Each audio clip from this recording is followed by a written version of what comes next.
All right. So welcome everybody to the Anti-Think Tank podcast with episode 1. We're all going to be hosting it tonight. We're going to have an alternating host schedule coming up for the following weeks. My name is Ryan Mac Ingram. I am the deranged member of the podcast. My co-host here, Justin, would you like to introduce yourself? Yes, I am. That is my name. Thank you, sir. I'm also go by Just Duck on YouTube. And my name is Randy. I go by Bledskel. That is Bledskel. You can find me on Spotify. You can find me on Apple Music. You can probably find me in your mom's bedroom. I would like you to enjoy this podcast. Once again, my name is Randy. How wonderful. All right.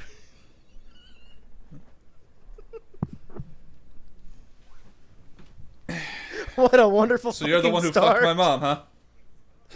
So you're the one who fucked my mom, huh? You're the guy? I was waiting for the perfect opportunity to tell you.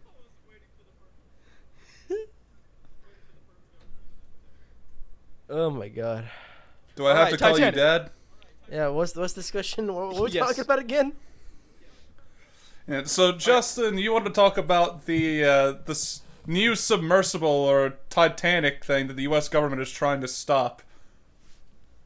Oh yeah. I have no clue what it's about. All I know is that it's involved with the fucking Titanic. All right, so here's what's going down. All right, so the United States government is trying to stop this organization from doing another dive to the Titanic wreck. And so on the surface, it sounds reasonable or whatever because of what happened, 5 months ago with the Titan submersible. But reading into it, it's kind of dumb because the company that wants to go to the Titanic, it's the actual owner of the salvage rights to the wreck. All right. Like they've gained this rights back in 1994. And all they're trying to do is take a ROV, which is a remote operated vehicle, down to the wreck to find the ship's radio. That's all they're trying to do. They even had permission to do this in 2020. But as of late, the United States government is kind of stepping in and saying, no, you can't do that. This is a grave site now. And they say that the Titan had nothing to do with this decision. But here's, I'm a big follower of this kind of shit, and I subscribe to the r/Titanic subreddit, and the biggest complaint about the whole like graveyard bullshit is that if it's so sacred that they can't go and salvage their own property, how come we have a museum based on the worst terrorist disaster in America at the site of the location, and you can also buy gifts at the gift shop at that same location? Like, where do you draw the line? Simple. Personally, there's a bit of a difference between like hi, I'm Osama bin Laden merchandising and going down into a grave site and like taking souvenirs from it. Like it is a historic site, so it needs to be treated as such. Like it's the same thing with like going to like a Civil War battle site. Whatever you find there is the property of the dead and needs to be treated with like a certain level of respect and care. But at the same time, they have the salvage rights to it, right? They have the ability to go down there, and they bought the rights to that. So I understand from the company's perspective, but like I'm really big into history, like really, really big into history. So there's also a part of me that wants to just like, okay, this was a massive tragedy. This is a historic site. Just leave it be. Don't take anything. Don't sit around and fuck with it. Like, just leave it be. It'll be fine. I doubt it is a massive amount of money on the company to get this specific radio. I get what you're saying, but as a Titanic enthusiast, or I don't want to just classify myself as that, but let's go with ocean liner. There you go, ocean liner enthusiast. The idea of bringing back the radio is a cool idea, but the RMS Titanic Inc., they're the company that owns the salvage rights. they treat it with the most care and respect. Like they're, what can I say? On the ocean floor, it's covered with shoes. That's the dead bodies, right? They don't even touch that. You see what I'm saying? Like anything that brings. What are they planning to do with the radio in the first place? Like, Probably... I think that's a pretty big question. It's like, well, from my understanding, they haven't said anything yet, but I imagine it's probably to study it. Like, what was, like, for instance, like on the wreck today, whenever they do a wreck or do a dive to the wreck, where you go into the radio room, you can see like where the radio transmissions were being sent and shit like that, and exactly how much power they were trying to use at the very last seconds before the ship went down. It's trying to help piece the puzzle together as to what happened, because we still don't know. So basically, they're trying to get the radio and see the captain and said, "Oh, that shit's gonna get a little bit close, isn't it?" Or like, no, more or less, like trying to see like, I don't know. Like, I can't give you a true answer on that, but it has to do. It has to do with something with. Like, either, I'm going to guess, with what transmissions came through during the distress calls, like what ships actually communicated with the ship. Like, I don't know. It's not a huge deal to me, but if there's like a historic site like that, I would just prefer it to be kept and preserved for history to decide. And if a shark just happens to like piss in it or something, that's nature doing its thing. But going in there and, like, taking the wreckage and such out of it in, like, an almost archaeological way when we have it perfectly preserved and it was, well, about as perfectly as we can get it. It doesn't seem very, very good to me. Like you said, though, they do have souvenir shops for 9/11 victims, so... But I will say this, though, when it comes... Not much sacred left. I will say this, though, when it comes to salvaging the wreck of the Titanic, there's been one salvage operation that kind of actually made sense to a lot of people. They brought up the Titanic's whistles, right?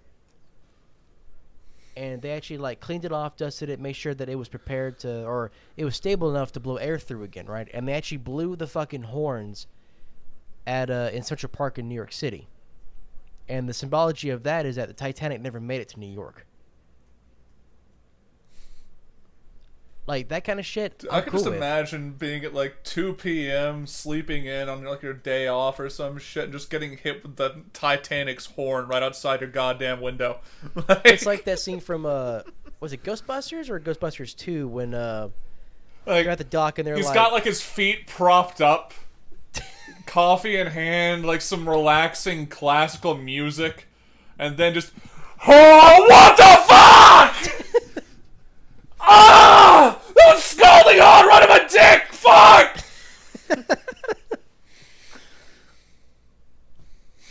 Yeah, I still, like, in my opinion, if the company has the rights to the salvage to the wreck site, I mean, I don't see how the U.S. government can get involved in that. That's kind of fucked up. Overregulation is a massive, massive problem anyway. Considering the fact that they... Like, when it comes to, like... I think... from what I looked up a little bit of it earlier. Just, like, a couple of articles here and there. Apparently it's due to, like, international treaties and such around grave sites like that. So, like, there is that argument, but at the same time, like, if it was okay in 2020 and it's just not okay now, the only thing that could have possibly changed in that amount of time is OceanGate. So, like... Which, that alone, like, we could have a whole discussion on that shit, because... In my personal opinion, you know, people see it as like, oh, there's 5 victims to this one situation. No, I think there is a accidental murder case to this, because the dude who was on the submersible was the CEO of the company, and he received multiple warnings to get this fucking submersible checked out, and he wound up killing 4 people in the process.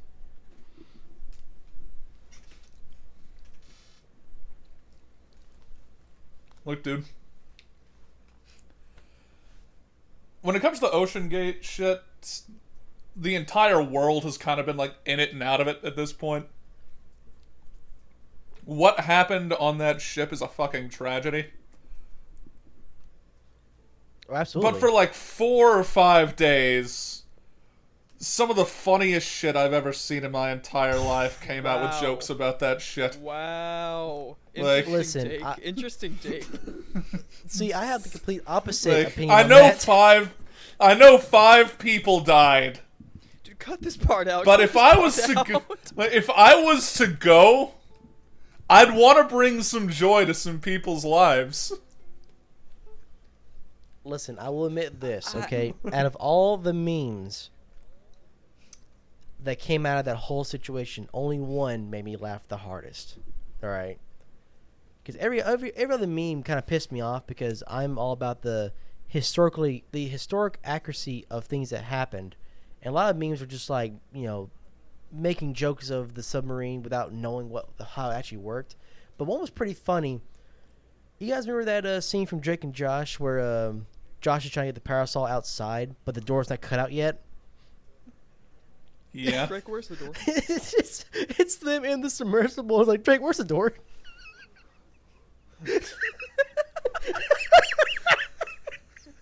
Stop. Like I couldn't help but laugh like a at full that. Conversation.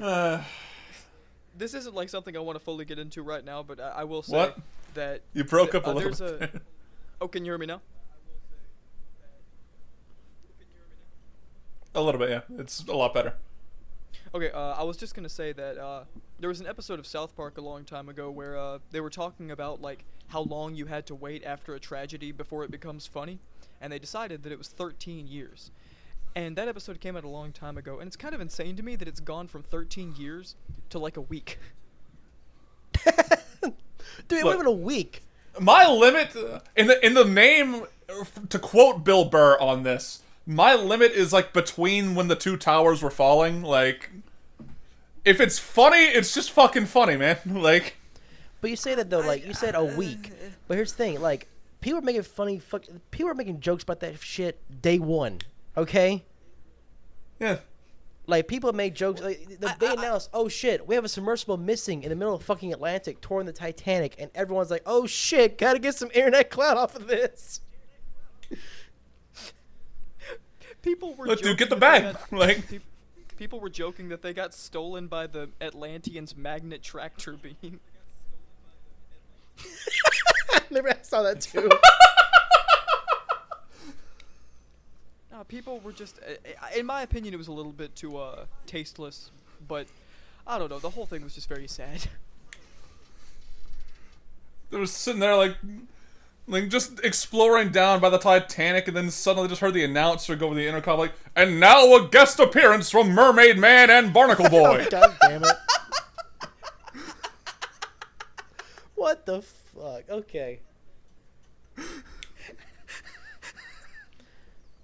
Oh my God, there's another joke too. I just thought about it. That made me laugh so hard. You guys ever seen that meme of the Indian guy with the water filter on his phone going, "I am under the water, please help me"? I don't think so. I saw that shit. It was fucking great. Just like, what the fuck? Like, I tried not to laugh about it because, seriously, 5 people died. It's very sad. It's very tragic what happened. It's the very first instance of a submersible exploding, like, ever. Not just Titanic, in the world. And I saw that shit. I could not hold it back. I'm sorry. Well, I mean, that's not true. There was an oil rig that I think belonged to like Norway or some shit that had like a pressure death because one of the guys like fucked with one of the screws or like he messed up trying to secure the latch, and like 8 people died in that like instantaneously. In an oil rig? Thanks, Seth Zentak, by the way. Yeah, an oil rig dive. It was like deep pressure diving and shit. Oh. Like, I'll have to pull up like the actual name of it just to see later on. It's just like a vague memory of mine because I was watching like a Seth Zentak review of like some deep space video game, and he just randomly puts that on screen. I was like, oh, what the fuck is that? And then I got a new trauma, so that's always fun. Cause see, I've been reading in the like deep dives, especially with like submersibles, similar to Titan, but you know they're actually built properly and correctly. And I haven't heard of one imploding yet. Like James Cameron built one called the Deep Sea Challenger, which attempted the Deep Sea Challenge, which you can correct me. I think it's about 27,000 feet under the water. Like it's like 2 times bigger than Titanic. But like I found it. It's called the Byford Dolphin. It was a semi-submersible column stabilizing drilling rig operated by Dolphin Drilling, and the implosion killed. Let's see, the diving bell accident. Let's see. 4 divers. damn. Yeah. I mean, granted though, that's not as tragic. I mean, it's tragic, but obviously you don't see that in the headlines because all 4 of them were doing their jobs. You know what I'm saying? It was also in 1974, so. Also, I will say this too when it comes about doing your jobs and whatnot. So people are, trying to criticize OceanGate for, the Titan submersible being a tourist attraction, right? And OceanGate's like, well, no, they're funding the expedition, they're funding the research, so really they're part of the team, right? But that's totally bullshit. Yeah. Because like about 2020, I look up ocean liners, I follow channels that talk about it and shit, and I get advertisements from OceanGate saying come on a tour to the Titanic. Man, you dodged a bullet on that one. Oh yeah, I dodged a bullet. Let me go spend $250,000 to get a ticket to the Titan submersible. Like I had that kind of money. Yeah, I don't know why you didn't do it, dude. I would have fucking done it. Like, I would have too if I had the money, honestly. like, We just don't hear from Justin for like 2 or 3 months. like, Like, oh, well, damn. so standard practice at this point. Well, Let's you know get what? into that. Justin, where do you disappear to? Work. Divorce proceedings, mainly. I mean, I what would say? like to move on. I'd like to What move the on fuck to you the next say? topic. Yeah, please do. Let's go. Come on. What's on the agenda? Can't wait to hear about. I can't wait to hear what Justin has to say about that shit when he gets to editing and actually hears what the fuck I said. To be fairly honest, Discord is That's kinda gonna be fucking up, beautiful. and I couldn't hear what you said, so I'm gonna ignore what you said, and I'll see in editing what you really said. Yeah. And it'll be beautiful, and I'll probably get kicked off the podcast, and it will be worth it. We'll I don't know. You'll get your check in the mail. All right. Well, so what's on the? In order to not get stuck on the Titan submersible, which wasn't even on our list of things to cover, but we had to cover that because every other podcast got the free 10 minutes, so may as well get ours in. There you Absolutely. So the first Republican primary debate happened earlier last week. Did you guys watch it? Or am I the only one here that follows news? Well, fuck. Okay, sorry. That's a sick burn. No, I never watched it. You might just be talking to yourself on this one, bud. Well, I can pitch in because I've been following some of the brain just died on me. I've been following some of the candidates, but I haven't seen the actual debate. All right. So, but before we go into the debate and such, you said you've been following a couple of candidates. Well, mostly what DeSantis. have you actually pulled up about that?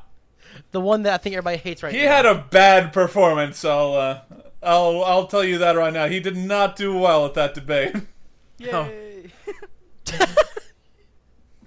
So how did that go? If you were a fan, so there's one candidate right now that's kind of like taking the entire Republican side by storm. A guy called Vivek Ramaswamy, Indian guy, very young, about 38, and he's kind of like come out as like this sort of like alternative to Donald Trump that is a bit more energetic and a lot more hopeful, while also still having that little bit like brash side to him.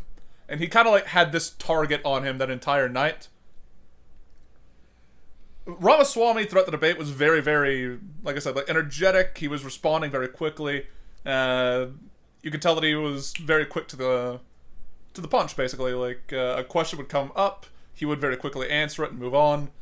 But it started becoming to the point where like Chris Christie, Mike Pence, not Ron DeSantis, but Nikki Haley as well was very much like trying to find openings to attack Ramaswamy. You saw it with like Mike Pence saying things that were just totally off the wall and absurdity, because he said some shit at one point like, right now we have to have someone with experience in the White House, not on-the-job training. And I'm just kind of sitting there listening to that, and I'm like, dude, your entire political legacy is based on running the fucking second fiddle to someone who had on-the-job training. Like, Dude, for real. Well, damn. Like your entire persona, the only reason we know you is because you were under the desk working for Donald Trump. I mean, like, for real. So Ron DeSantis, like, he had a couple of... What? Oh, no, go on. Ron DeSantis, he had, like, a really, really strange couple of moments where, like, a question would be asked, like, the moderator asked the people that were doing the debate and said, like, if Trump is convicted and he is still chosen as the primary winner for the Republican Party, like, he wins the primary, would you support him and his candidacy? And Ramaswamy just immediately raises his hand.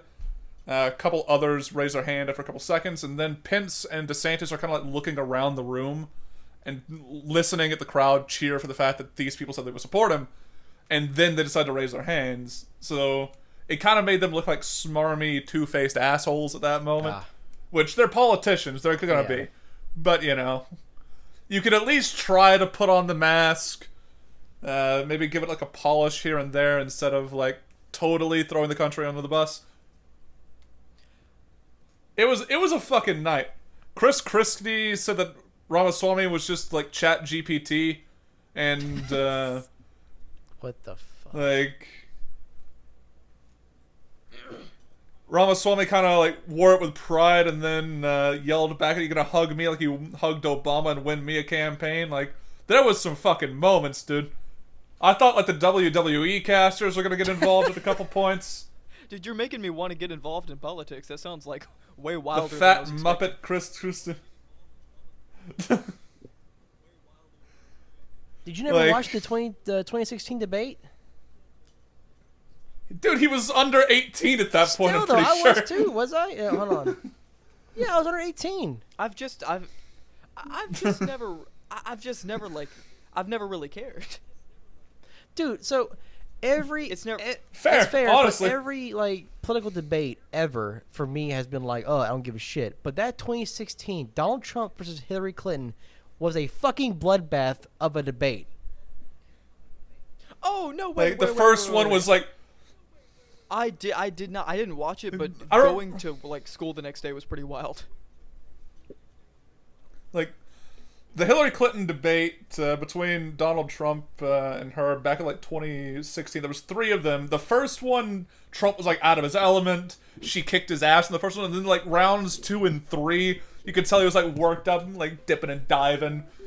Hit her with like a 1-2 punch, and she was just out. I remember very clearly the exact moment he won the presidency was the "because you'd be in jail" response when she, like, dude, I could hear my neighbor. I was like, I think 17 at the time. I couldn't fucking vote, but I remember hearing my neighbor from across the line like, "God damn, that's how you fucking do it!" And I knew right then it was over. Like, the nation was won. Like, that debate, in my opinion, has like, I'm not sure how I could say this, but like that pushed forward a new wave of political debaters that just throw shit at their other competitors. Oh, it ruined debate forever. It ruined it.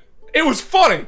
It was fun though, and that's what matters. Okay, I don't think that's what matters. I think the fact that it ruined American debate as a concept, it was the defining moment that made people not respect America all that much anymore. No, it was the defining moment that made people not respect Hillary Clinton anymore. Let's get that right, and that's what ruined fucking debate was, because now everybody wants that gotcha moment. That debate made every other debate going forward profitable for TV. Oh, like I said, Dude, the moment Donald Trump won the fucking Republican nomination, that election was basically just going to be primetime TV. And it was for the next 4 years. And then going into 2020, Joe Biden versus Donald Trump, you had, like, match signs, there were shirtless people in the fucking crowd. Like, it was absurd. And then COVID happened, and it all got canceled, and I'm sad about that, because I was robbed of 2 more rounds of that shit. Well, Do you know how many dementia memes we could have? Okay, but let's be honest. Like, whether he's the protagonist or the antagonist, Joe Biden is simply not an interesting character. No, I will highly argue dude, with that. I'm sorry. I'm sorry. I want to hear the kind of for him being an interesting character, because demented grandpa is not a very interesting character. The man makes his own jokes about himself. All right, he writes his own comedy, and he is the one that he expects people to laugh with him, but we're all laughing at him. Like, did you guys not hear what happened in Hawaii? I don't think so. No comment. Okay, that fucking what town was it again? Correct me on this. Maui, Hawaii, Maui. They lost their entire city due to a forest fire. Like, it just went out of control. Every house got burnt down. People lost their whole livelihoods in one fell swoop, right? Joe Biden went down there to give hope. He wanted to, boost everybody's moral. And this motherfucker tried to compare, he tried to compare this whole situation to a house fire he had previously. No, I'm sorry. Fix that. Fix that. Wasn't a house fire. It was a stove fire that he put out very easily. Okay, so the first one that you said wasn't that bad. Oh, he was comparing a house fire to a house fire. What the fuck is that? Oh, but then you said it was just a stove. I was like, oh my god. I thought to think that for a minute. It was a stove fire. I'd be pissed. I know that, but I know you. The level of anger I would be. And the relief package that he was going to give to these citizens of Hawaii, I shit you not, like, I forgot the numbers. Somebody can correct me later on, but like, Ukraine is getting a shit ton of more money. I'm talking billions of dollars worth more than these people in Hawaii who've lost all of their homes. Yeah, like I think. Like, Ukraine at this point is pushing, like, over $1 billion, or a couple billion at least. And, like, you have the second largest island of Hawaii was burned to the ground. Tons of U.S. citizens, like, killed. I think over 1,000 dead. And those who comparing it to a stove fire, and those that have survived have lost everything. They've lost their whole livelihood. It's all gone. Yeah, don't get me wrong. Like, I made jokes about how it was, like, a WWE match and, like, how excited I was for, like, debates and shit. But the Joe Biden presidency has been, to put it lightly, a bit of a shit show. He's not the worst president of the 21st century. That still goes to my boy George W. Bush. Patriot Act can go to hell. Honestly, though, but George W. Bush, I'll give him this one thing. He did bring the country together after 9/11, but that war and terror shit. Dude, the Patriot Act, I will never forgive him for. Like, he did great. Like, he did great in 9/11. Awesome, bring the whole country together. Oh yeah, amazing. And then it's like, we believe Afghans are holding weapons of mass destruction. Where did Iraq? Oh yeah, sure. Iraq. Honestly, though, in America. America has, the whole war on terror thing has made all Americans think, oh, so all Midwest is bad? All Middle East is bad? Yeah, all of the Midwest. Not the Midwest, yeah. The Midwest? Not the Middle East. Listen. The Midwest. Fuck Montana. Fuck Montana. If you're listening to this and you're from Montana, I'm coming for you. I'm tired of you. I'm in your house right now. Listen, it's turn around. Face me like a man. It's been a long night, all right? It's been a bit of a night. No. For those listening, I spent the past hour and a half trying to get Discord to work, and it's been one hell of a nightmare. One of Justin's defining character traits is that he rolled. But yeah, like, one you have issue.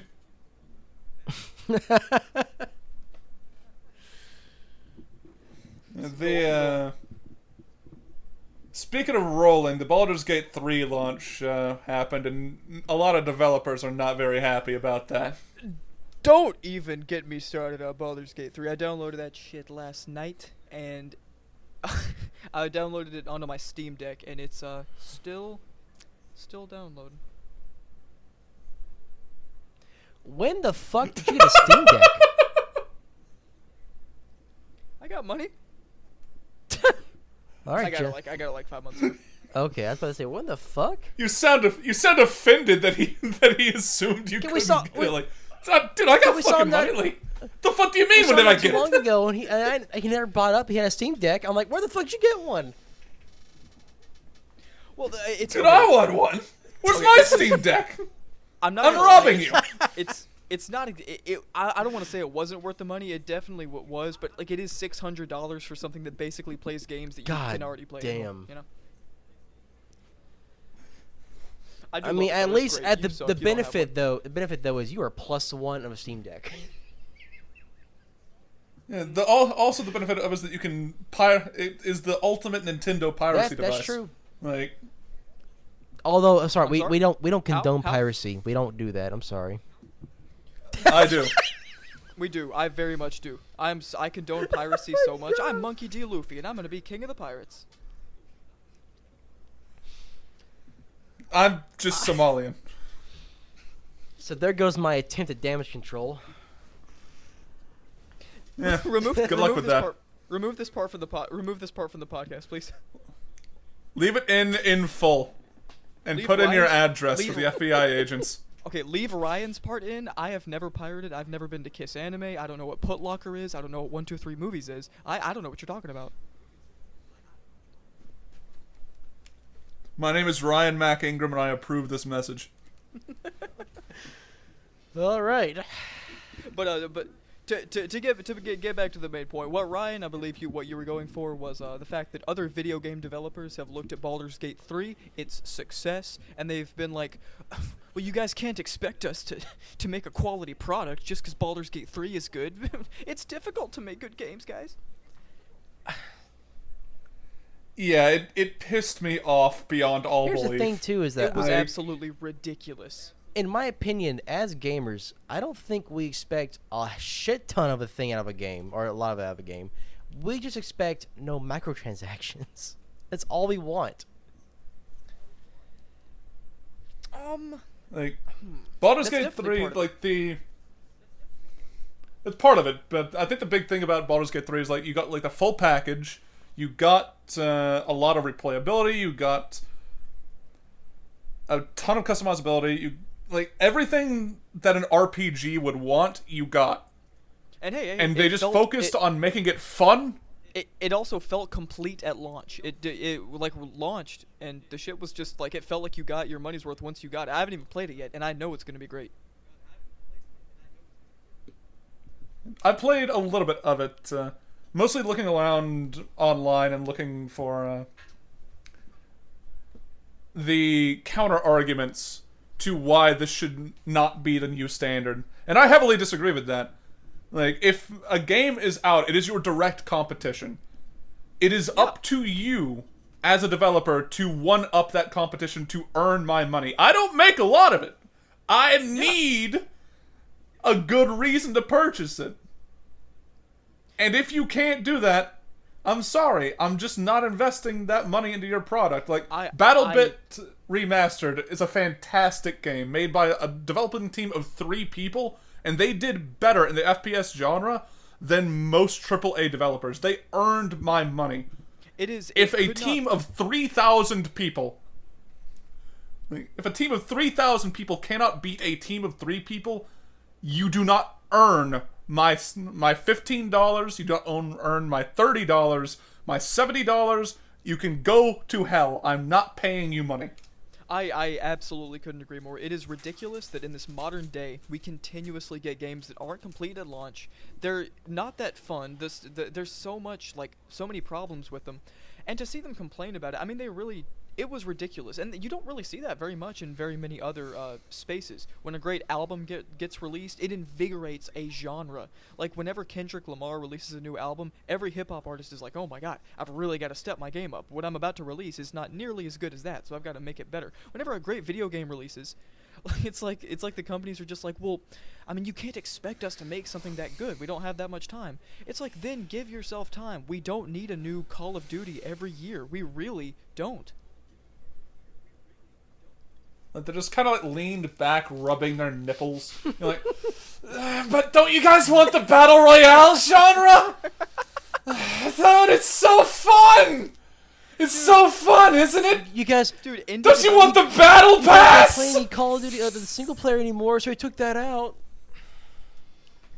We just took it out. But let's be honest here.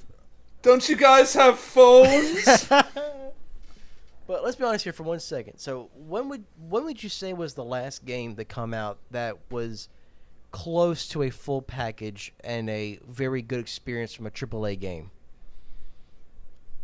I mean, I'm assuming we're excluding Baldur's Gate 3. I It's a mean, it's a double double A A game, game, not a but, triple A game, but still. Because honestly, there's been there's been games It would have to be Tears of the Kingdom. Actually, I'm actually gonna push back like, against what Justin, like, real quick, just because I think that this year has been the best year for video games, like, pretty much in 35 years.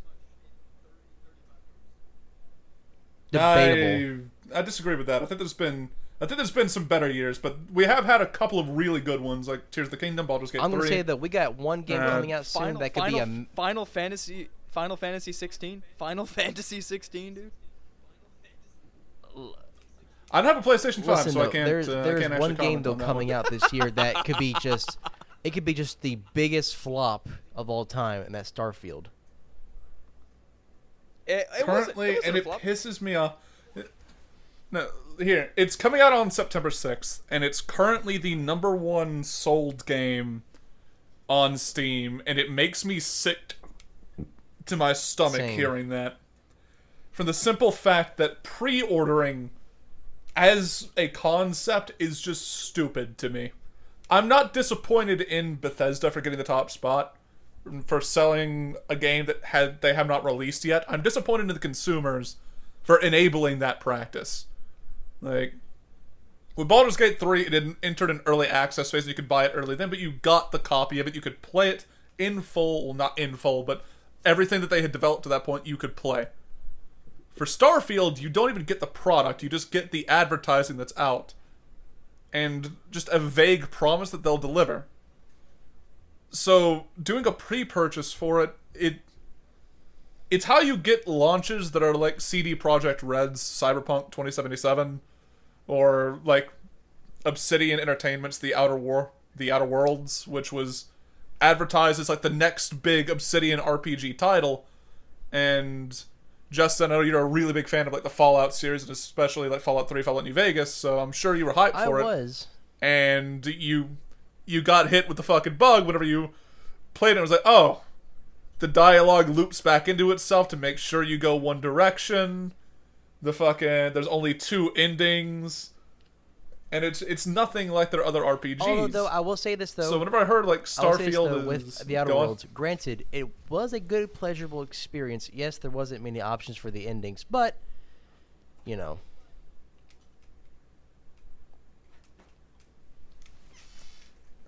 Like, it's no New Vegas, you know. Yeah, it doesn't live up to the Obsidian standard. Like, Path of Exile, even Stick of Truth, I would rate much, much higher. Especially than, Stick of Truth. Outer Worlds. Absolutely. But no, with Starfield, though. I would like to... Go ahead. I just wanted to toss in something real quick about Starfield. The reviews are actually out, and it's sitting pretty comfortably on most sites at somewhere around a 70%. A lot of people are saying what I was pretty much ready to hear going into it. I basically refused to let myself get hyped up for it because I could feel myself getting excited. I could feel myself getting really hyped up for it. But the simple fact of the matter is that it doesn't matter how good it is simply not easy to make a game focused on traveling space and have it not feel pretty empty. And a lot of people are saying that it does feel rather empty, and that is simply because it's set in space, and it's not easy to make a game based on that. Like fantasy, it's easy to do, robots, stuff like that. Anything set on a single planet, you can really make it feel expansive. But everything I've seen is saying that there's so much dead, empty space, even on planets. Like, they have thousands of planets, but a lot of them just kind of feel like the islands from Wind Waker. There's just not much there. Let's also bring up the fact that they advertised it as somewhat like No Man's Sky, where each planet is its own entity. You can go around the Earth, the planet. You can explore a planet-sized world. But from what we've noticed from leaks is that there are invisible boundaries. Yeah. So which is just incredibly disappointing. I would really hate to think that even on these planets that are just kind of barren, nothing really there, it's kind of empty, even in those spaces, there's a fucking barrier. It just, I don't understand why these open world games keep on restricting themselves and making it to where you don't feel as free as you can. Like for me, like Tears of the Kingdom, I really, really felt like I could do anything the second the tutorial was done.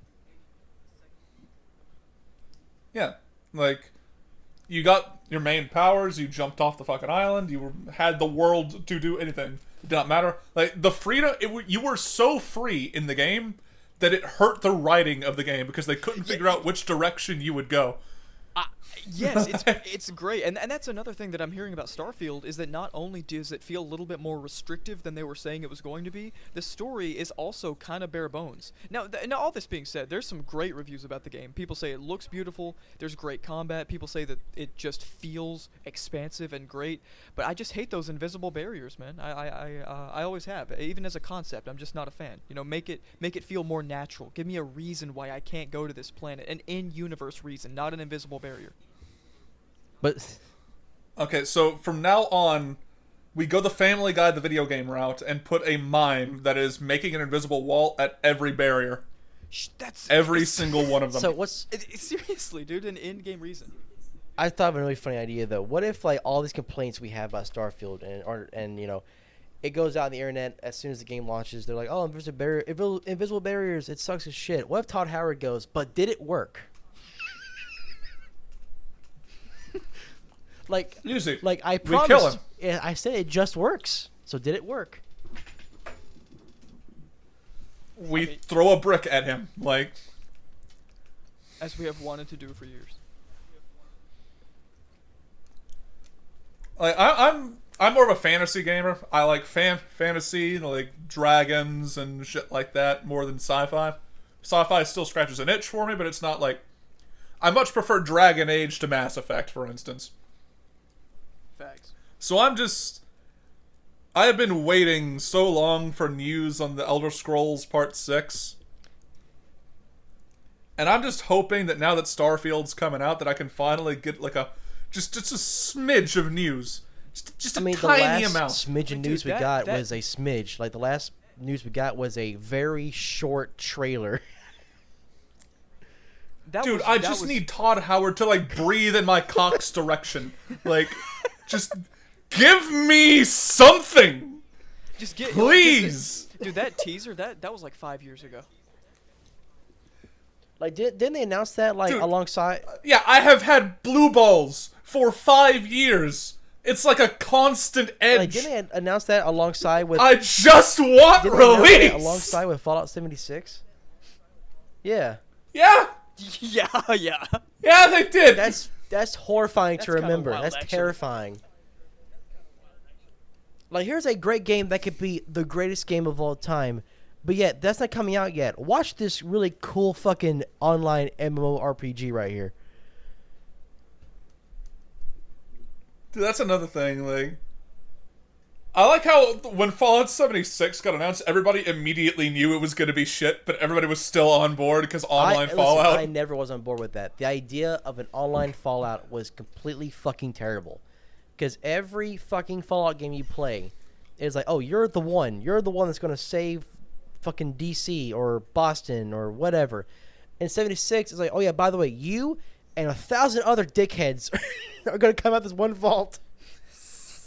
Like, what killed it for me was the lack of any NPCs at the beginning of launch. Like, I never played the game because I knew it was going to be garbage. Like, this is why I always give, like, a good month after any game's launch to really invest in it.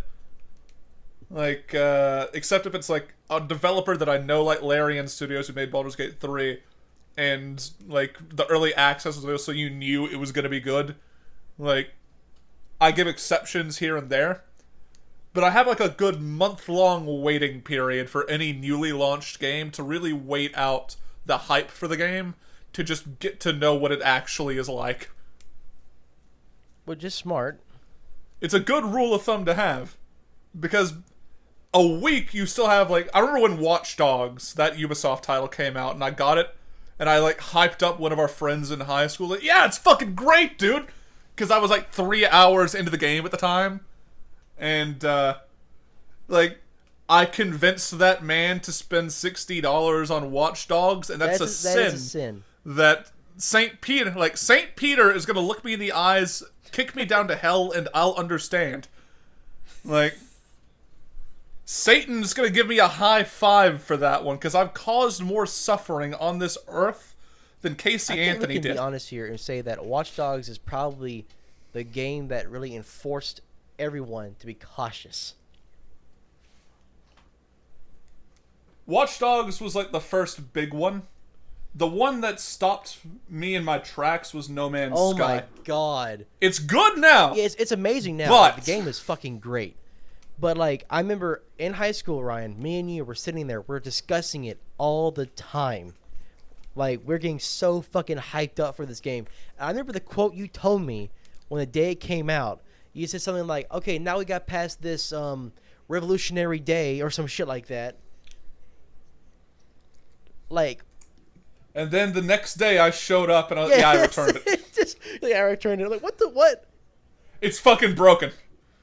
It doesn't fucking work, Justin. I'll tell you what, though. I remember, like, I played like an hour and a half on launch day of No Man's Sky, and it had crashed 5 times. Like, I remember the hype, and I was so fucking excited for this game. But I'll be honest with you, like, after they announced, like, all the patches and all the things that's going to come back and be a better game, I got really fucking lucky, and I bought that game back when it was $20. And, like, the next week, the updates came out, everything was so much better, and they priced that bitch back up to $50.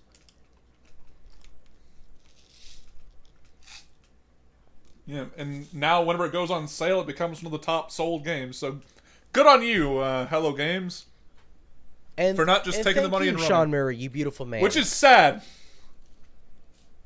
No, fuck you still, because I gave you $70 that I didn't get back. I don't blame that on Sean Murray. But, you know, it's not your fault entirely. I blame it on him. He's the one that told me that there was going to be space combat. I 100% feel like when he was designing the game and he was telling Sony, well, we're not done yet, we're still doing this and that, Sony, like, held a gun to his fucking head. It was like, you tell him you got this shit, all right? You tell them. Okay. Alternatively, I would still blame the man who shivved me if he was under threat.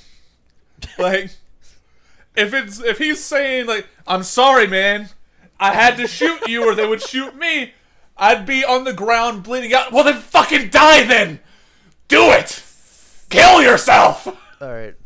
Well, let's move on topics real quick, because felt like a true betrayal. Let's move on topics here, because you, good sir, Ian, I feel like you have some stuff you want to talk about. Yes. Okay, so back in the day, one of the things that I was looking forward most to was Mario Maker. Did either of you gentlemen play Mario Maker for the Wii U? I did. I did not. All right. It was beautiful. So essentially I was in, like, I don't know, maybe like 9th grade or something, and I was in class, and for like from the second it got announced to the day that it came out, I was doing nothing. I had like paper in class, sheets of construction paper, and I'd write out level designs on it, and that's all I would do. Like in high school, as a borderline adult man, just writing down Goombas and where I wanted everything to be. And then the game came out, and it was everything I wanted it to be. You had so much freedom to create a Mario side-scrolling level exactly how you wanted it. It was everything I wanted it to be. And then a couple of years later, they released Mario Maker 2. Very similar, however, even more freedom, even more, new things like that. But that game didn't hit me quite as hard because an unfortunate reality set in, and that reality was the fact that the game was so good, Nintendo probably wasn't going to be able to release another Mario platformer because of the simple fact that they gave us too much power. Why would we buy a Mario platformer when we can just create our own now? And Nintendo also realized this, and they didn't make one for like 7 years. And I don't know if you guys have seen the trailer, but they had a trailer yesterday for Super Mario Wonder, which is the first side-scroller since Mario Maker really came out, and a lot of people are split on it. Have you guys seen the trailer? I've not seen the trailer, but I'm aware of its. I'm aware of not. its release. I have not seen it personally. I'm more of like a 3D platformer type guy, like Hat in Time, Banjo-Kazooie, shit like that. Disgusting bastard. I'm not even. Damn. I'm not even gonna dignify that with a response. All right, well, fight me, motherfucker! Like, I might just have to. I mean, bruh, Now. side-scrolling platformers are literally where it's at. All right, Sonic 1, Sonic 2, Super Mario Brothers, for the Wii, the first one, bruh. All right, it's where it's at. I didn't want to have to kill a man today. Jesus Christ. You forced my hand. All right, listen. Allow me to. I see you guys aren't very versed on the topic. I do recommend checking out the trailer. You can though. beg, you can cry. This is still gotta happen. I'm trying to work my way out of it. No, but Damn. regardless, the trailer for the game actually looks really, really good. They found a way to really revitalize it. They've got these new things where you can change the environment, make things come to life. So like the pipes will like come to life and start crawling around. Essentially, the game has the power of LSD. You can just take this magic mushroom, and the environment will start completely wigging out. And I think that's the way to go. Like, they gave us too much power, so it almost like put them in competition with themselves to create a better side-scroller. Because Mario side-scrollers, platformers, were kind of garbage up until Mario Maker. They were super formulaic. They weren't changing them at all.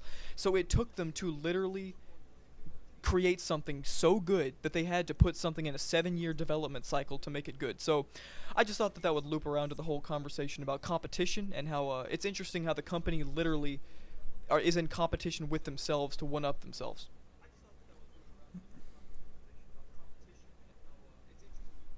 Yeah, they created their own competition to be able to actually like compete against something. Well, granted, like the community is the one that made the actual competition because, like, the fact that they now had to introduce new mechanics to the formula just to make sure that the game could not just be remade in Mario Maker 2. Like, yeah, and I think that's a good thing. I think that's just a good thing. Yeah, it is a really good thing. I'm actually very like proud of Nintendo for literally forcing themselves to evolve just because they knew that no one would buy it if they could just recreate it in Mario Maker. Speaking of Nintendo and evolution, are either of you guys fans of Pokemon? On and off. So I've played a little bit of Sword and Shield, and I've played a little bit of the older games, like from the Game Boy, like Red and whatever. But my experience in Pokemon is in the trading cards. Oh, so you're like boomer then. Well, I've never played any of them. Trading card games, nothing about it. But every fan of the series that I've seen, we were talking about like bad consumer practice and such. I'm gonna get a lot of hate for this, so the two of you might want to like walk away from your cameras so that only I get death threats. But Pokemon fans are some of the worst consumers on the market. Because it does not matter what you give them, they will eat it. It's actually really annoying because I feel similarly to Pokemon about how I do to Call of Duty and games that just continuously release every year. Because back when I was a kid, like playing Pokemon Black and White, like my friend Connor, got white and I got black, and I probably put more hours into that DS game than maybe any other game that I've ever played. I was so in love with it. You got to connect with your other friend on the DS and then fight them and everything. And then they just kept releasing games year after year, and the designs got lazier. Dude, the designs got lazier. The boss fights got lazier. The biomes got lazier. The dialogue got generic. Everything just got so phoned in. And it really put the final nail in the coffin when they released a Pokemon game, Legends Arceus, like last year. And then basically 8 months later, they released new Pokemon games. Like literally like an 8-month development cycle. Are you kidding me?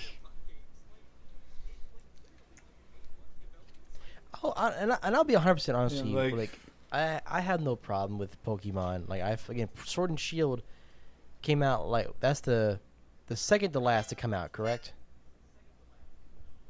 Yeah. So believe my so. experience with it, I honestly didn't have a bad experience with it. I liked the game. But my biggest tripe with the whole Pokemon series is the idea of having two separate games that are exactly the same except for a few Pokemon. I like it. It works for My me. issue is just my issue is that's just a Pokemon tradition. Like it's set up that way so that you trade monsters with your friends between the games and such. Yeah. Like, I understand it. You're Well, not honestly, meant to buy both, I like- don't think. Well, honestly, though, like in my honest opinion, I feel like there's some diehard fans though they'll buy both copies, and I big ups to them. But in my honest opinion, if you've made something different story wise for both games, like even slight, it would justify the purchase. Honestly, Well, I mean, the stories are Sure. different. I mean, Black I'm and White, just- there's a different story in both of them. well, I'm talking like So that was especially- years ago. That was years ago. That's years ago, but like nowadays, like Sword and Shield, they're identical. Story is the exact same except for a few Pokemon. But like if you change the ending, Yeah. maybe that'd be amazing. Sure. My issue with the Pokemon formula is like Game Freak. Everybody knows that they've kind of just been phoning it in. Like the Pokemon license, it is the highest grossing video game franchise of all time. It is the biggest one. There is no contenders for it. It is the franchise. It's probably the only. And it's because probably the of only that- franchise in existence that has spanned multiple generations. Mm-hmm.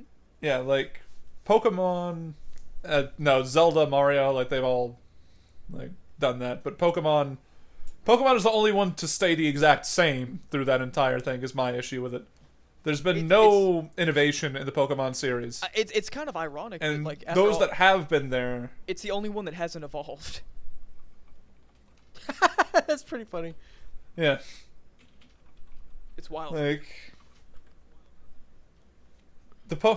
you even have games like Final Fantasy. We're talking about like Final Fantasy 16 that came out.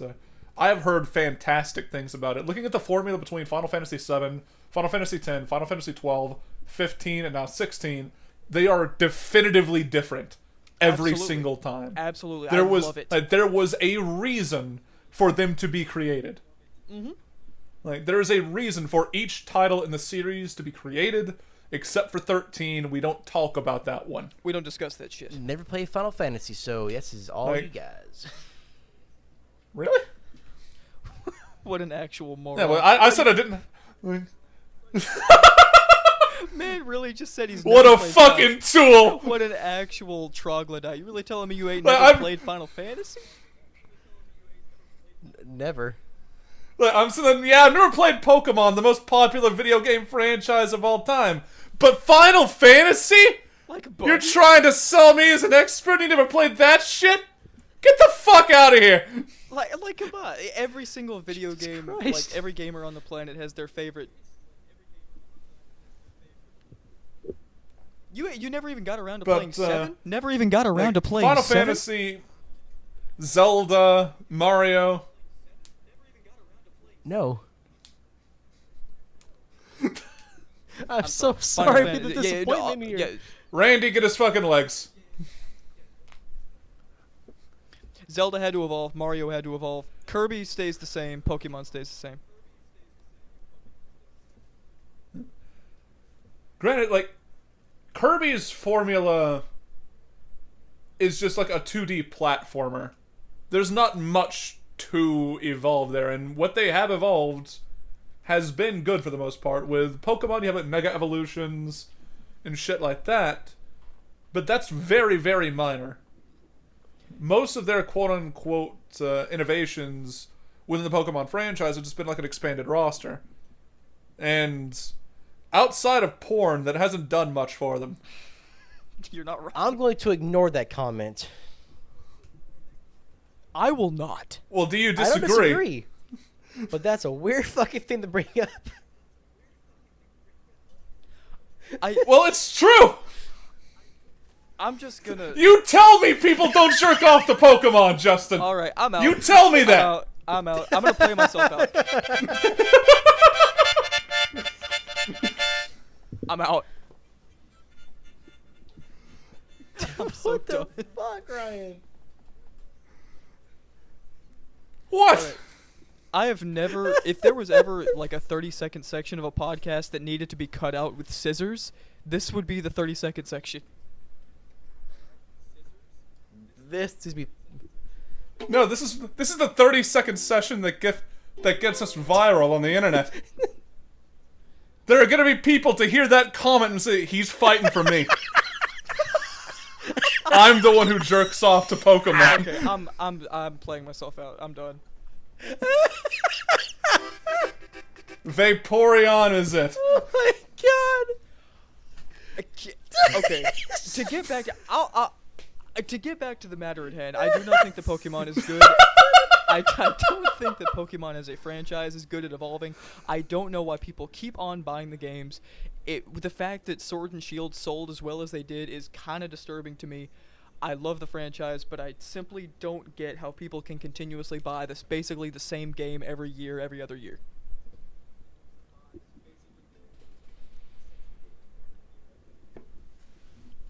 Okay.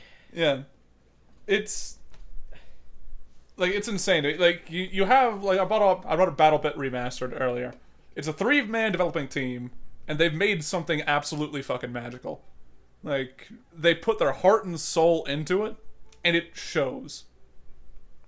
Each and everything that is a part of that game, outside of like the UI on class selection and such, is better than the alternative of the competition. For instance, the fact that they added like voice chat and proximity for everybody around you, even while dead, is so fun.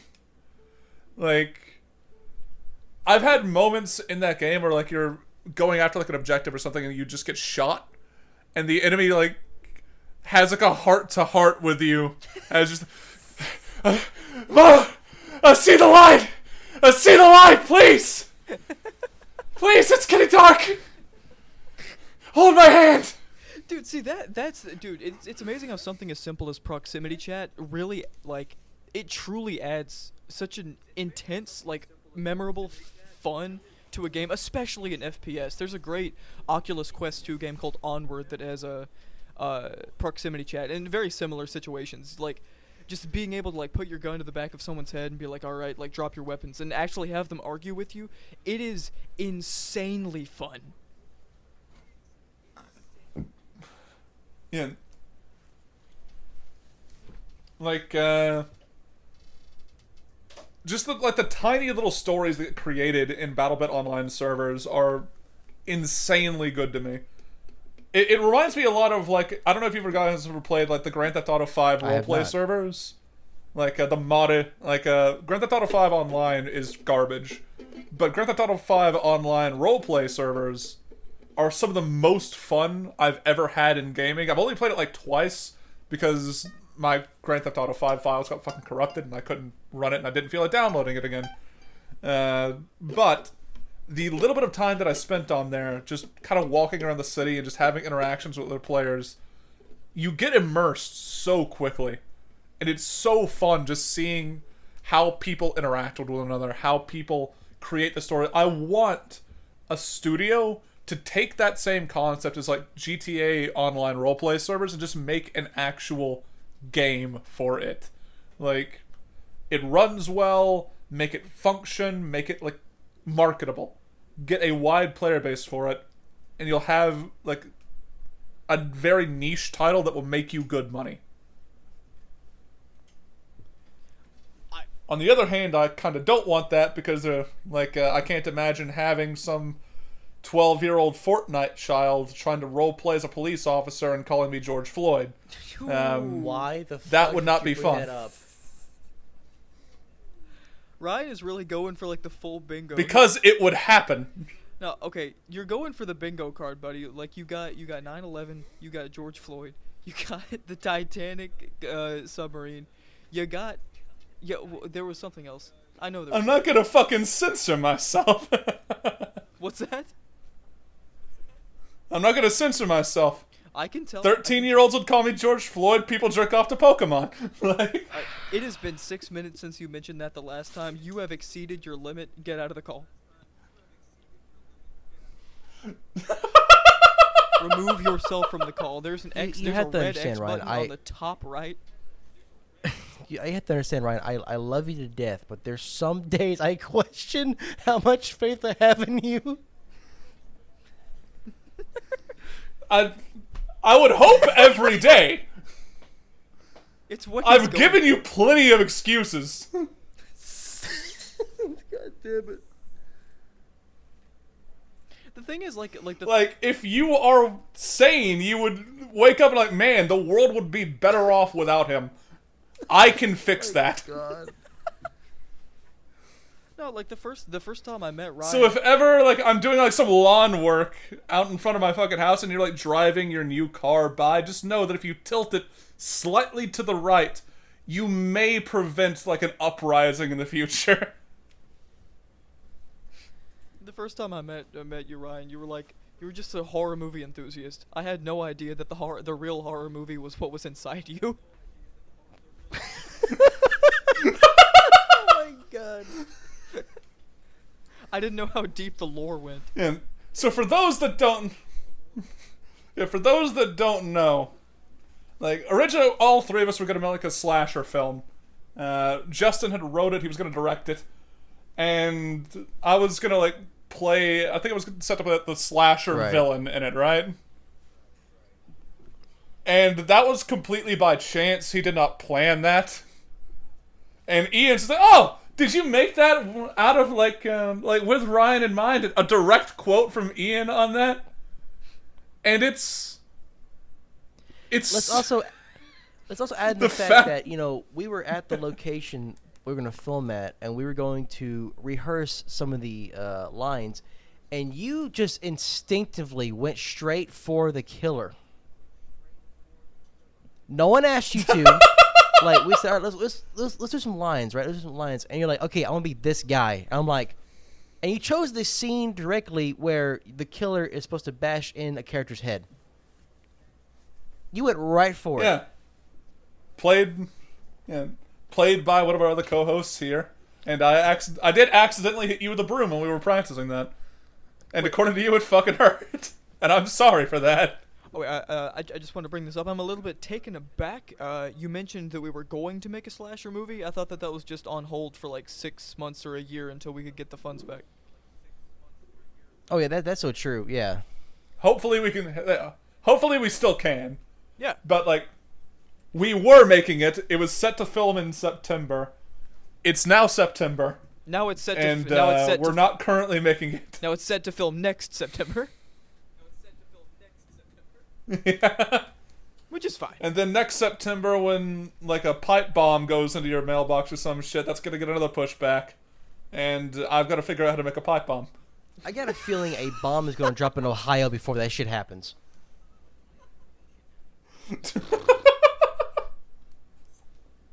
There. All right. Let's. I don't have to get off here right now, but it is getting a little bit late, lads. Perhaps. Do we have any more topics we want to mention before calling it a night? Oh, I got one thing. Did anyone watch the streamies? I did not. I don't even know what that is. I don't know It's that you a made that up. You made that up. You made that shit up. No, I did not. So it's a award show for streamers, or anyone in the field of content creation on YouTube and Twitch. And are we familiar with Matt Pack from the Game Theorists? Oh, Yeah, he was the host. Yeah, he's really cringy. He's really cringy. They got him to host the show, and I'll be honest with you, there's been a couple of highlights from that whole event that I want to bring up. One of them is he mentioned there's a whole segment on the biggest fails, I guess, or the biggest upsets, and one of them was Twitch itself saying how they changed the revenue split, which is funny because the Twitch table was not that far from the stage. And the whole thing was being played by a ukulele, which I'm not sure if you guys catch that reference, but there was a content creator on YouTube recently, Colleen. Colleen child Ballinger. molester. Yeah, she was very popular, and she was caught out for grooming children, or at least sharing too much personal information with the kids, and asking personal questions. And instead of making a response to it or an apology to her, whatever, she made a song criticizing everyone else, saying, "Oh, they're just making gossip, they're making drama," and that shit didn't go well. I like how you're like recounting it for us as if like I don't already have Toxic Gossip Train like as my phone alert to wake me up every morning. That song was a banger, dude. It was a banger. The funniest part though is at the end of the whole an homage to failures, whatever. He goes, and there's one more we have to count. Something that happened quite recently with a best friend of ours, and he reaches over to the girl playing the ukulele, and he takes it out of her hands very slowly, and he goes, "I'm sorry," and she goes, "No, I'm sorry," and walks away, and Matt goes, "Well, at least she can apologize." Oh my god. It was awesome. And no, that's actually awesome. Okay, I said I didn't like Matt Pat. I don't like his channel, but that earned some respect from me. And then good to you, Matt Pat. And there's just one. Go ahead. I just wanted to say that back in the day I used to love Matt Pat. Back when I was 13, I thought it was pretty funny. I had some great memories of it. But as I got older, it's like the humor got really cringy, and after a while I just started to really fall out of love with the channel. So it's nice but I never disliked him as a person. I just think that his writing style is very 5-year-old. Yeah. But that's awesome. That's awesome what he did. The reason I don't follow Matt Pat is because every video is like Five Nights at Freddy's or like a rehash of a previous video, and the theory shit is just such far-reaching stuff. Oh yeah, absolutely. It's just like at that point it's just like, who was actually behind Jeffrey Epstein's murder? Here's a theory. A game theory. No. Yeah. We just don't fucking know. We have some inklings, but we just don't fucking know. I want to bring up from that whole event that I thought was fucking hysterical is that so they had an award for Creator of the Year, and I want you to take a guess as to who won that. Charlie, right? No, the Moist Man himself did not win, sadly. That's disappointing. I'm gonna guess. Gonna take a wild guess and say Nope, Smosh. it was Mr. Beast. Ew. Did you hear about the shit that he's going through? I know, with it's bullshit. The lawsuit. But anyway, though, the big problem here with this whole situation was the award was presented by Mr. Link Neal. Are you guys familiar with him at all from Good Mythical Morning? Yeah, so he was presenting it, and he said, the winner is Mr. Beast. Thing is, though, Mr. Beast wasn't there to accept the award because he said on Twitter that he's busy making videos, which I can understand that. The dude makes quality content and it takes a long time to make it. And Link, I shit you not, was holding the award, looking around. They play the music. He never showed up to the stage, and Link just says under his breath, "If y'all gonna make him win awards, at least he can show up." I think that's a little bit in poor taste. and then no one showed up to set the word on his behalf, so he just walked away with it.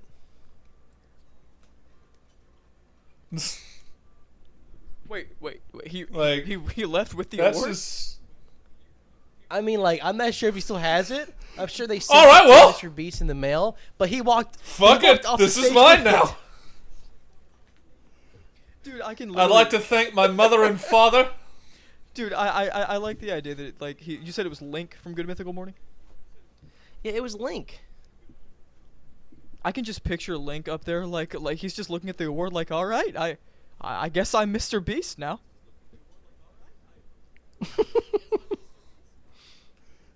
But it's just.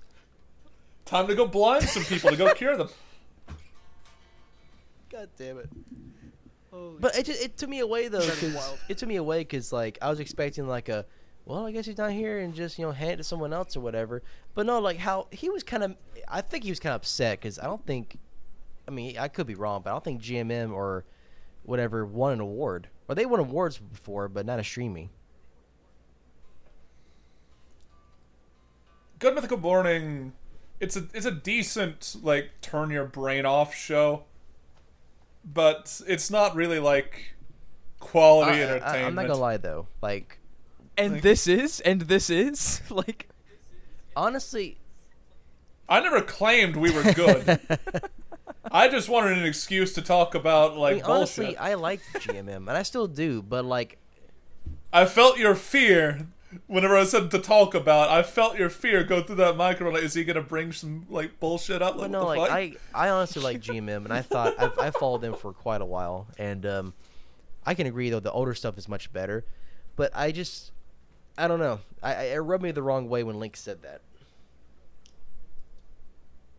Yeah, that it is a bit fucked up, but you know, everybody just like bitches to themselves. It's just like, dude, what the fuck?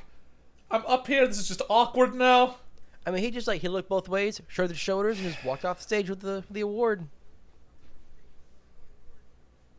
Yeah, like I'm not really sure how exactly I feel Like- about that. I'm not the biggest fan of Mr. Beast. I've said this to other people in the past. I followed him back when he was like really small, and if you would have told me that, like, I when I say when he was small, I literally mean back when he was like 4 or 5K subscribers, like just doing random shit posts.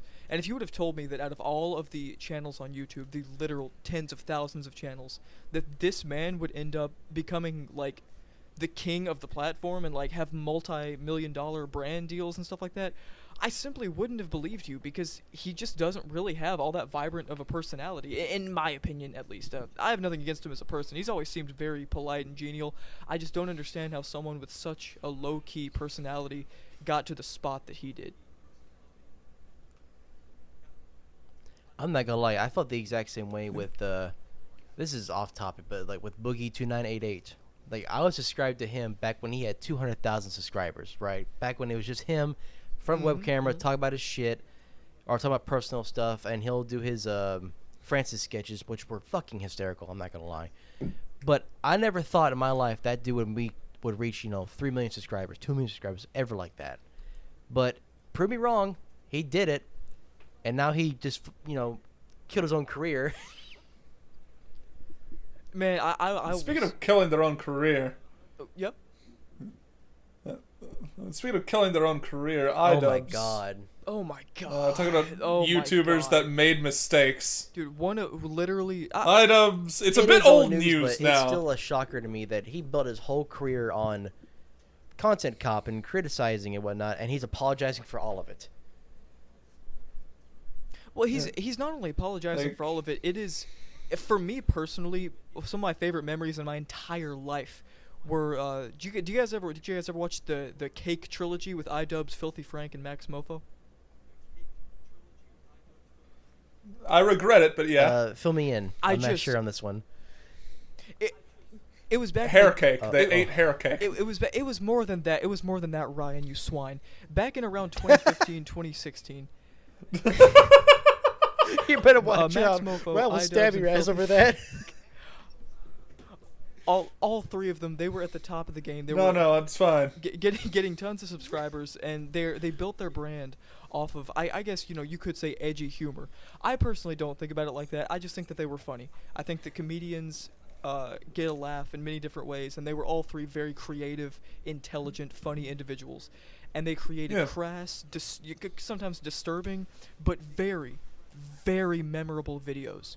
And they all three, two of them are respected now, and one is not. Max Mofo changed his brand. Now he pretty much just talks about Pokemon cards, and no one dislikes him. He has an audience, because, he's just being himself. Filthy Frank specifically ended his story, the whole Filthy Frank story. He made a video giving the story an ending, and he wrote a book. He wrote a book called, I think it was Francis of the Filth, to end out the franchise, and he didn't really apologize for it. All of the kind of terrible things he said and the edgy jokes he made, he not only didn't apologize for them, he specifically just said he personally doesn't want to do them anymore and wants to focus on his music career. iDubbbz is the only one out of the three who has lost everyone's respect, because instead of just making different content, he just became a boring asshole. And on top of that, he then was like, oh well, the people who used to follow me were terrible, and they thought my jokes were funny, but I was just being offensive. You guys are awful. It's like, dude, like, you got the whole squad laughing. Just bow out with grace, admit that you're not that funny anymore, and stop uploading. Like, the content cops were amazing. The shitty, like, eBay or Amazon reviews were really good. Like, just doing weird shit was his genre. Yeah. I don't know why, like, sure, you said some fucked up shit, but you're a comedian. You were funny. What's No, so funny? Like, that's actually... it does not matter. Yeah, no, well, that's one of the biggest things for me, is that iDubbbz is pretending like he built his brand on just screaming, like, terrible, offensive things. But the thing is, we didn't like him because, he's saying the things you're not supposed to. We liked him because he had a weird, off-kilter, strange sense of humor. What's also...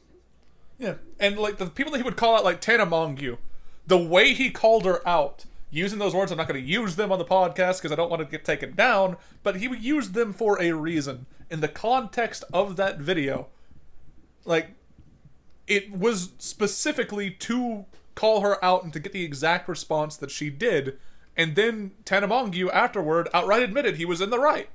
Like, she changed for the better because of the thing he apologized to her for doing to her. Absolutely. He called her out. And you could argue back and forth on whether he was justified in the way that he called her out, as to whether context matters and stuff like that. I don't want to get into that right now. But I personally just think that apologizing for the content cops, when he essentially ruined several people's career, man, literally butchered Leafy's career. And I don't want to get into Leafy right now, but I mean, he is responsible.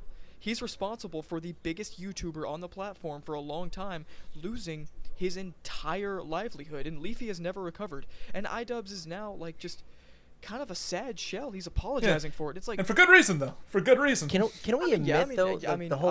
I have some good memories of Leafy. I laughed back then, but we were all kids. I mean, I was a kid, you know? Can we admit, though, the reason why Leafy, disappeared after the content cop wasn't really him... It wasn't about iDubbbz criticizing the content itself. Can we admit it was because iDubbbz started making fun of his chin?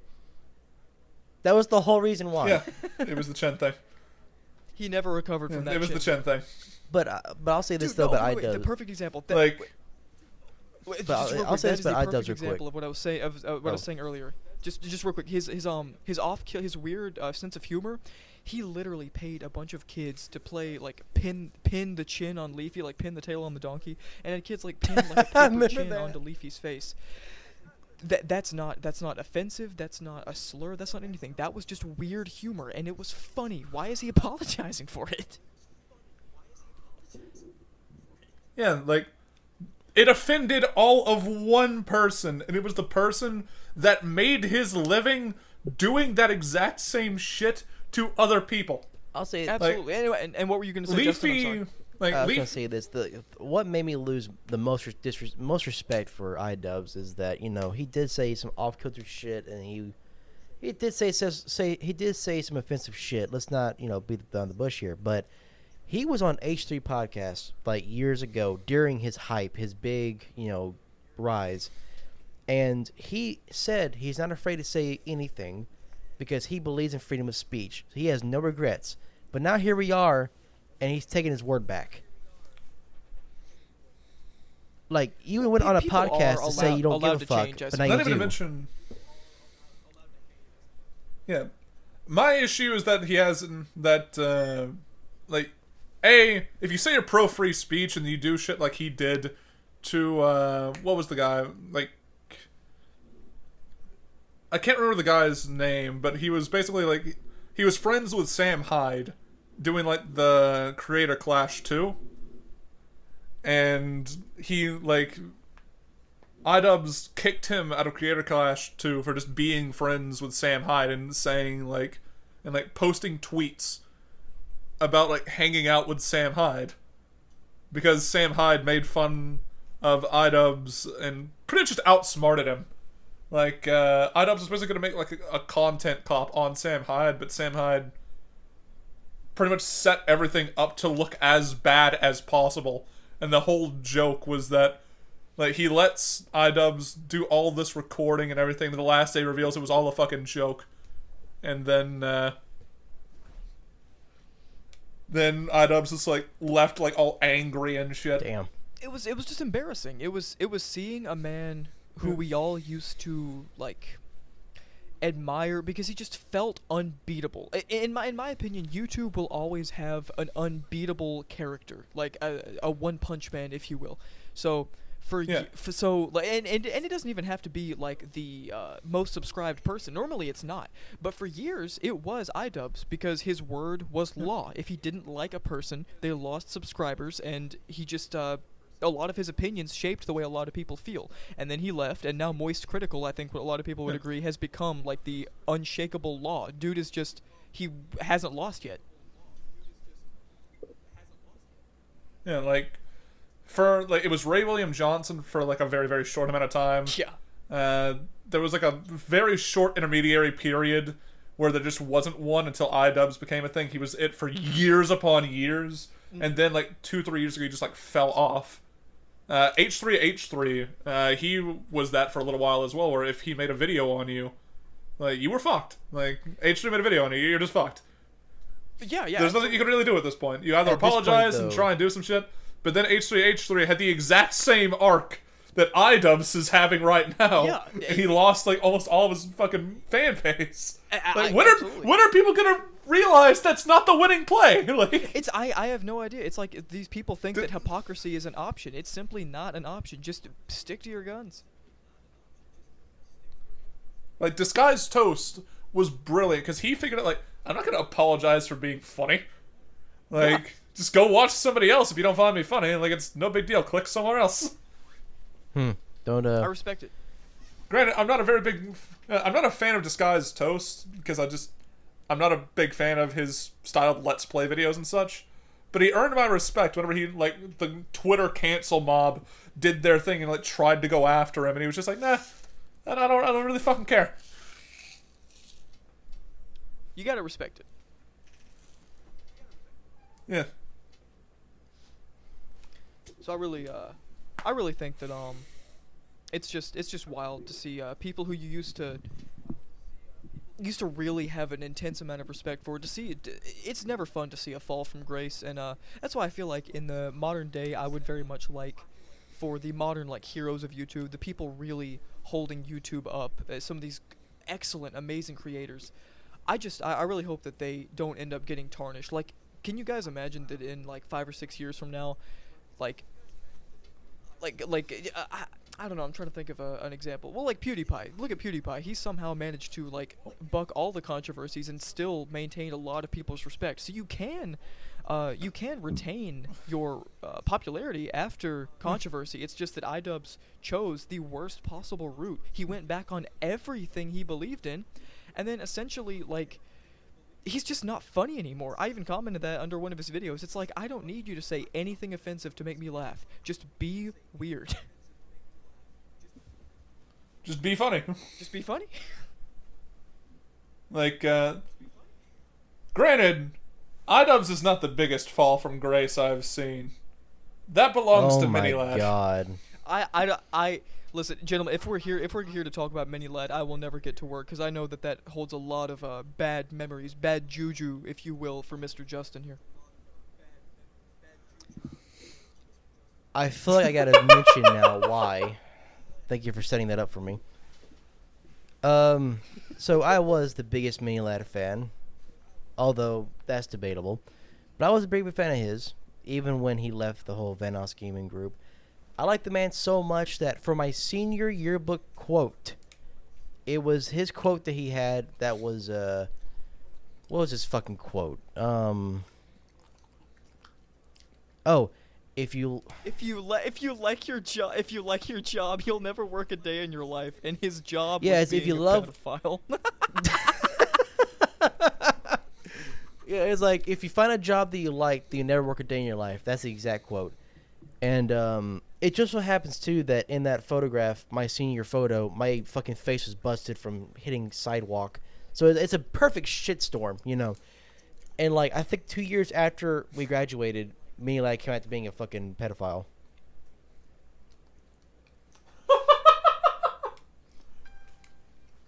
Absolutely wild. I need that, like, pictured and framed in your YouTube studio. Oh, it'll happen. Now. I gotta take a nice little photo scan of that just so I can frame it. Like, have the frame, little embroidering with, like, the dash Craig I'll probably Thompson post down it the on the bottom. fucking the Twitter I'm sorry Elon Musk, the X for the podcast. Stop. Ain't no one gonna call that site X ever. It's Twitter. It's Twitter. It's just fucking Twitter. We know what it is. Yeah. Craig Thompson, Mini Lad's fall from grace hit me personally because, like, before all that shit came out, I actually had, like, a lot of respect for him. He was doing shit like Project Thirst. He was building wells in Africa for all those starving, thirsty children, which, now that I say it out loud, he probably gave them something to drink. Oh, okay, I gotta go. No, we can't say that. Let me just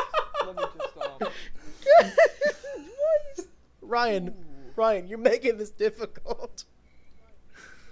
I'm gonna just real quick play. Look, dude, you volunteered for editing. I'm gonna play myself out. I'm saving my copy to upload in full if you cut too much of it, just so you know. Let me just play myself out.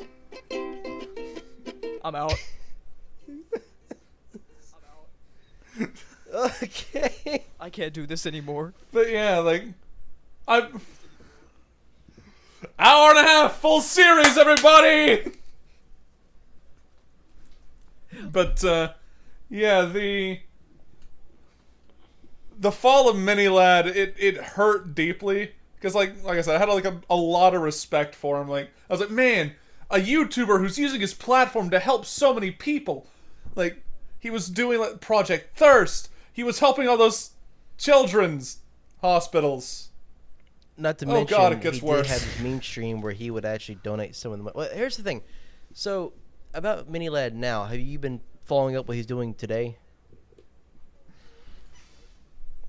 More Dude, like they would just say more like they would who just say, now- we couldn't run. more like who he's doing today. Am I right, lads? Jesus Christ. You can get it out, Randy. You can do it. I believe in you. Your stutter puts my stutter to fucking shame, alright? Mr. President, get down. Anyway, so Alright, he's go doing on. so he's doing meme streams now where he claims all the proceeds are going to charity. Yeah, fucking bullshit. Yeah, bullshit. Guaranteed it's bullshit.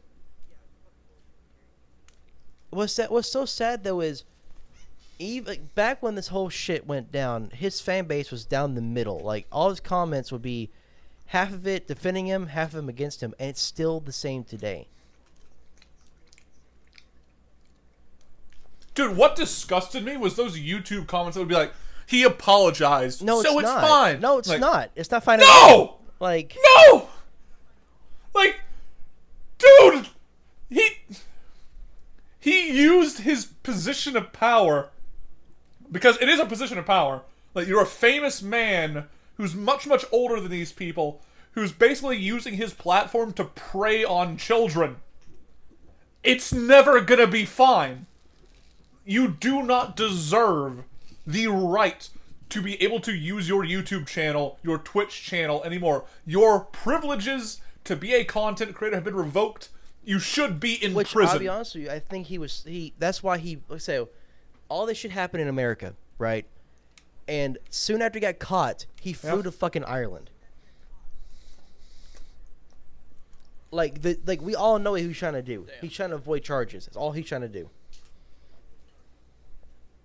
Absolutely.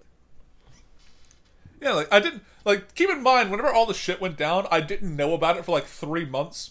So I just thought he wasn't uploading, he was doing some shit, and then he came in and was like, yeah, I was doing some therapy, some self-help. Oh my god. I'm in a lot better place. And I'm like, good for him. And then I looked down in the comments like, you're not going to be able to run from it, Craig. And I'm like, because like, the very first apology, quote-unquote apology, was him blaming everything on mental health. And that's just sickening to me. Yeah, I definitely agree. I'm a mental health advocate. Ironic, I know. But, like, I believe that you should get help where necessary. And him using that as an excuse to just get away with what he did, like, it angered me in a way I hadn't been angered before at that point in time. It's happened a couple times since. Not with YouTubers or anything, but like with mostly like politicians and public figures. But Craig Thompson was the first case of me just wanting someone to just beat the fuck out of him. Like, the fact that he's basically gotten away with it is, I think, what makes me the most angry. It's every time I think about it, it just makes my stomach wrench. Like, yeah, like, sure, he's still, well, he lost his, like, a lot of money. He probably lost that Lamborghini he was bragging about. That football field that was named after him is probably not named after him anymore. But at least he will have this one thing for eternity. He lost some shit. In a 2017 yearbook, his quote will live on. I like how it's a beaten and bruised child that has it too. God damn it! All right, it's very fitting. I'm out. I mean it more literally at this point. It is one. I think that's. And it's 1 a.m. I think it's about time to play the outro. Oh, for real? Now, well, as a reminder, I thank everyone for listening to this, whatever the fuck this was. New episodes are up every Friday night. Now, be good people. Normally, how we're gonna do this is we're gonna do one of us is gonna host an episode.